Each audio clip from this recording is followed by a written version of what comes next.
दोस्तों नमस्कार। दोस्तों आज की वीडियो बहुत ही जरूरी है क्योंकि 1 मार्च 2026 से देश में कई ऐसे बड़े बदलाव लागू हो रहे हैं जिनका सीधा असर आपकी लाइफ पर पड़ेगा। चाहे आप किसान हो, मजदूर हो, स्टूडेंट हो, नौकरी करने वाले हो, बिजनेस करने वाले हो, किराए पर रहने वाले हो या बैंक में पैसा रखने वाले हो या मोबाइल से व्हाट्सएप चलाने वाले हो, ये नियम सीधे आपसे जुड़े हुए हैं। अगर दोस्तों आपको इन नियमों की पहले से जानकारी होगी तो आप बच जाओगे। अगर जानकारी नहीं हुई तो आपको अचानक परेशानी हो सकती है। इसलिए दोस्तों आज मैं सब कुछ बिल्कुल आसान भाषा में समझाऊंगा।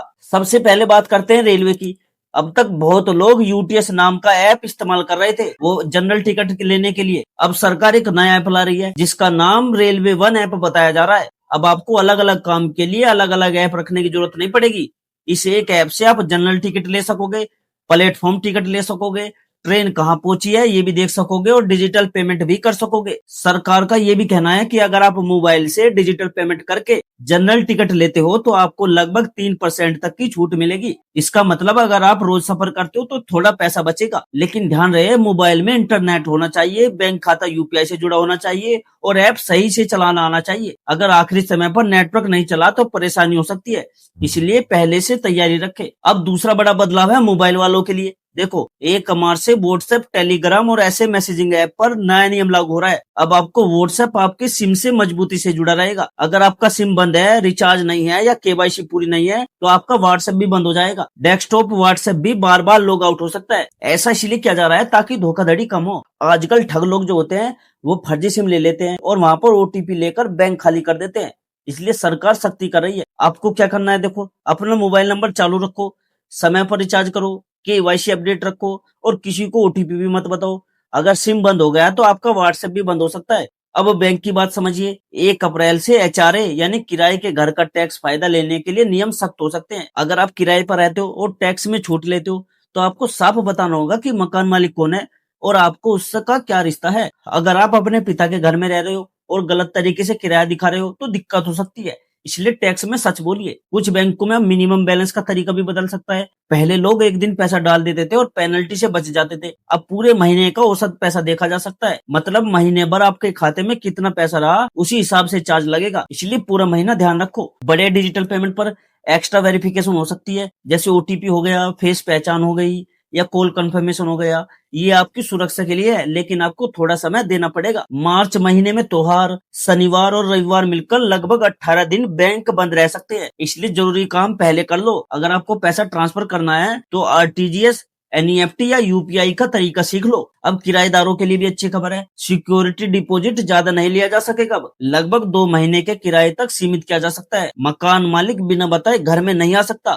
कम से कम 24 घंटे पहले सूचना देनी होगी, इसलिए हमेशा लिखित एग्रीमेंट बनवाएं। अब गैस और पेट्रोल की बात करते हैं। हर महीने की पहली तारीख को गैस सिलेंडर का नया रेट आता है और 1 मार्च को भी नया रेट आएगा। 1 अप्रैल से देश में E20 पेट्रोल अनिवार्य किया जा रहा है। इसका मतलब यह है कि पेट्रोल में 20% एथनॉल मिलेगा। इससे प्रदूषण कम होगा और किसानों को फायदा मिलेगा। लेकिन पुरानी गाड़ियों में थोड़ा असर हो सकता है। अगर आपकी गाड़ी बहुत पुरानी है तो मैकेनिक से पूछ लो। दिल्ली में महिलाओं के लिए पिंक सहेली स्मार्ट कार्ड शुरू किया जा सकता है, जिससे मुफ्त बस यात्रा मिलेगी। यूपी में बिजली बिल में लगभग 2.5% की राहत दी जा सकती है। किसानों के लिए पीएम किसान की अगली किस्त आने की संभावना है। अगर पैसा नहीं आए तो बैंक और आधार लिंक जरूर चेक करें। बिहार में दिव्यांग युवाओं के लिए भी 1 लाख रुपए तक सहायता योजना है। सरकार ड्राइविंग लाइसेंस के लिए एक नया पॉइंट सिस्टम लागू करने की तैयारी कर रही है। इस सिस्टम के तहत अगर कोई व्यक्ति बार बार ट्रैफिक नियम तोड़ता है, जैसे रेड लाइट जंप करता है, तेज रफ्तार से गाड़ी चलाता है या बिना हेलमेट और बिना सीट बेल्ट के वाहन चलाता है, तो उसका लाइसेंस पर पेनल्टी पॉइंट जुड़ जाएंगे। यदि ये पॉइंट तय लिमिट से ज्यादा हो जाते हैं तो लाइसेंस अस्थायी रूप से सस्पेंड किया जा सकता है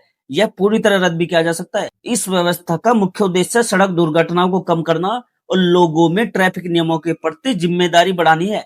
इसलिए सभी वाहन चालकों को नियमों का पालन करना बेहद जरूरी है। हवाई यात्रा से भी जुड़ा एक नया नियम आया है। अगर आप टिकट बुक करने के 48 घंटे के अंदर उसे रद्द कर देते हो तो कई बार आपको पूरा पैसा आपको वापस मिल जाएगा, लेकिन ये एयरलाइन के नियमों पर निर्भर करेगा। साथ ही अगर टिकट बुक करते समय नाम में छोटी गलती हो जाए और आप 24 घंटे के अंदर उसे ठीक करवा ले तो आमतौर पर अलग से कोई शुल्क नहीं लगता। इसलिए टिकट बुक करते समय नाम और बाकी जानकारी ध्यान से भरो ताकि बाद में परेशानी ना हो या एक्स्ट्रा चार्ज देने ना पड़े, एक्स्ट्रा पैसे ना देने पड़े। दोस्तों अब मैं आपको कुछ ऐसे जरूरी बातें बताने वाला हूँ जो नियमों से भी ज्यादा काम की है, क्योंकि दोस्तों नियम तो सरकार बनाती है लेकिन बचाव आपको खुद करना होता है। सबसे पहले मोबाइल और सिम की बात समझ लीजिए।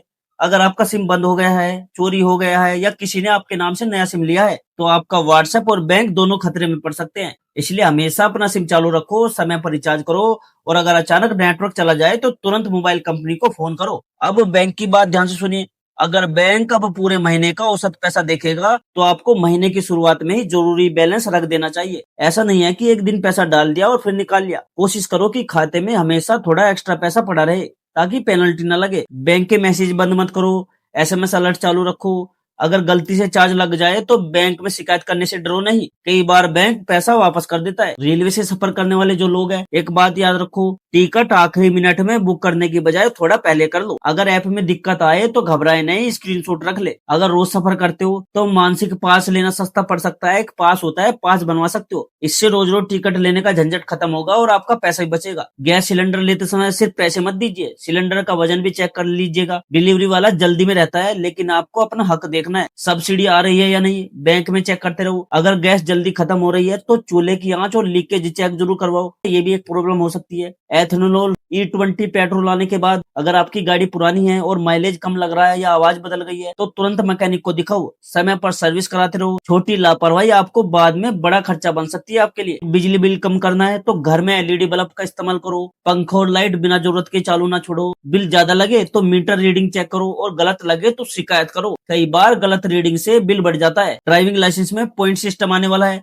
इसलिए ट्रैफिक नियमों की मजाक न समझो। हेलमेट पहनना आपकी जान बचाता है। सीट बेल्ट लगाना जरूरी है। मोबाइल पर बात करते हुए गाड़ी चलाना बंद करे। बार बार गलती अब आप महंगी पड़ेगी। किसानों के लिए जरूरी है कि बैंक खाता चालू रखो, आधार लिंक और मोबाइल नंबर अपडेट हो। अगर पीएम किसान योजना की किस्त नहीं आए तो घबराए नहीं, पहले बैंक और पोर्टल पर स्थिति देख लो, ठीक है। अब लास्ट बात मेरी दोस्तों ये है कि किसी भी फॉरवर्ड मैसेज पर तुरंत विश्वास मत करो। आजकल आधी परेशानी गलत खबर से होती है। सरकारी जानकारी हमेशा सरकारी वेबसाइट या बैंक से आपको पक्की करो और इस चैनल को भी सब्सक्राइब कर लो क्योंकि दोस्तों इस चैनल पर आपको सच्ची और ऑफिशियल खबरें मिलती है। तो इस चैनल को सब्सक्राइब करना मत भूलना। और अगर आप किराए पर रहते हो, टैक्स में किराए की छूट लेते हो तो किराया हमेशा बैंक से भेजो। नगद देने से बाद में परेशानी हो सकती है। मकान मालिक से रसीद जरूर लो। अगर मकान मालिक आपके रिश्तेदार है जैसे पिता या भाई तो टैक्स में गलत जानकारी मत दीजिए। टैक्स विभाग अब सब कुछ ऑनलाइन देख सकता है। दोस्तों जो ये सारे बदलाव है डराने के लिए नहीं है, ये इसलिए है ताकि सिस्टम साफ रहे, धोखाधड़ी कम हो और लोग जागरूक बने। आपको बस इतना करना है कि अपना मोबाइल नंबर चालू रखो, बैंक बैलेंस पर ध्यान दो, टैक्स में सच बोलो, किराए का एग्रीमेंट लिखित रखो